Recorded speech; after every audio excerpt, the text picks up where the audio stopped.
Wizard of Oz, what it really means. This appears to be a message to expose the banking cartel in America, and to let the people know that they have the power to liquidate them, and get back to Kansas, the real land and republic. The Wizard of Oz, written by L. Frank Baum, is not just a mere story. What is Oz a symbol for? Ounces. What is measured in ounces? Gold. What is the yellow brick road? Bricks or ingot bars of gold. The character known as the straw man represents that fictitious, all caps, legal fiction, a person the federal US government created with the same spelling as your birth name. Remember what the straw man wanted from the Wizard of Oz? A brain? No juristic person, legal fiction, paper corporation has a brain because he or she has no breath of life. What did the straw man get in place of a brain? A certificate, a birth certificate for a new legal creation. He was proud of his new legal status, and all the other legalisms he was granted. Now he becomes the epitome of the brainless sack of straw who was given a certificate in place of a grain of common sense. Now, what about the Tin Man? Does taxpayer identification number, TIN, bring anything to mind? The poor Tin Man just stood there, mindlessly doing his work until his body, literally seized up and stopped functioning. He worked himself to death, because he had no heart or soul. He's the heartless and emotionless creature, robotically carrying out his daily task as though he were already dead. He's the ox pulling the plow and the mule toiling under the yoke.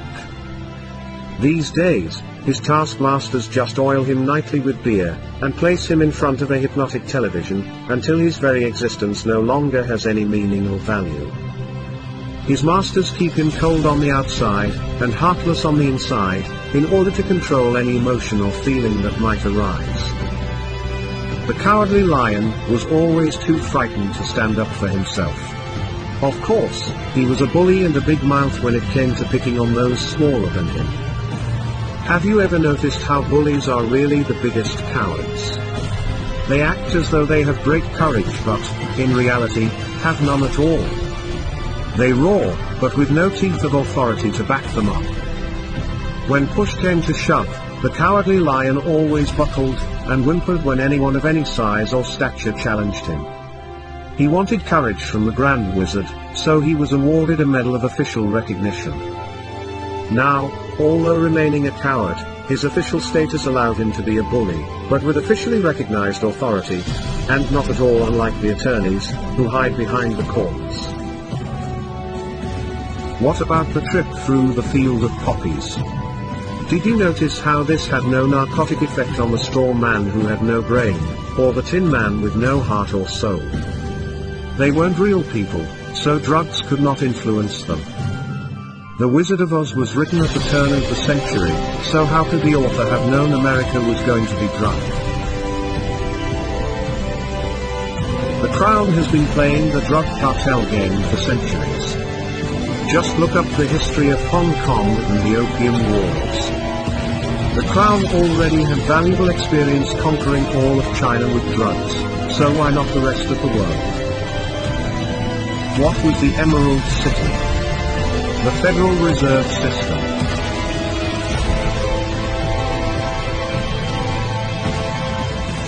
Who finally exposed Wizard for what he really was. Toto, the cute and somewhat annoying little dog. Toto means in total, or altogether in Latin.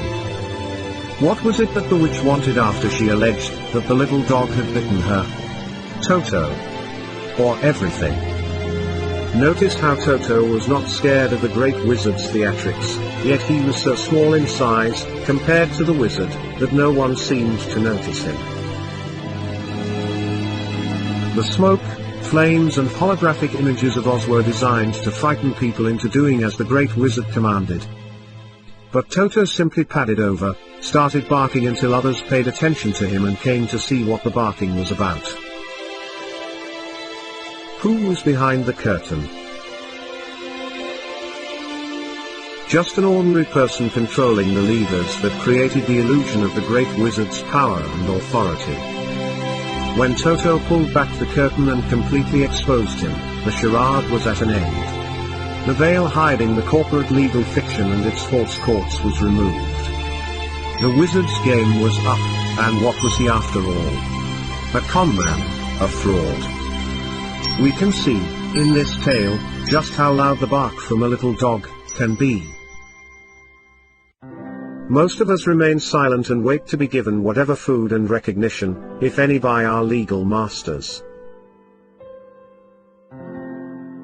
Let us not forget those flying monkeys, what perfect mythical creatures to represent the Bar Association attorneys, who attack and control the little people for the great crown wizard, the powerful and grand bankers of Oz.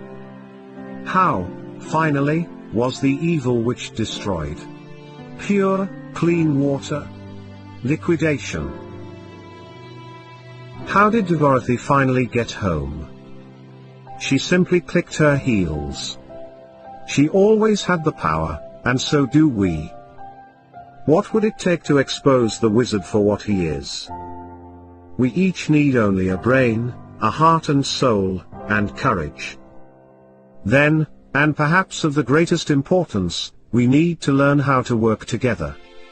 Only by working together, can we have the freedom that was given to us all, under the law of God.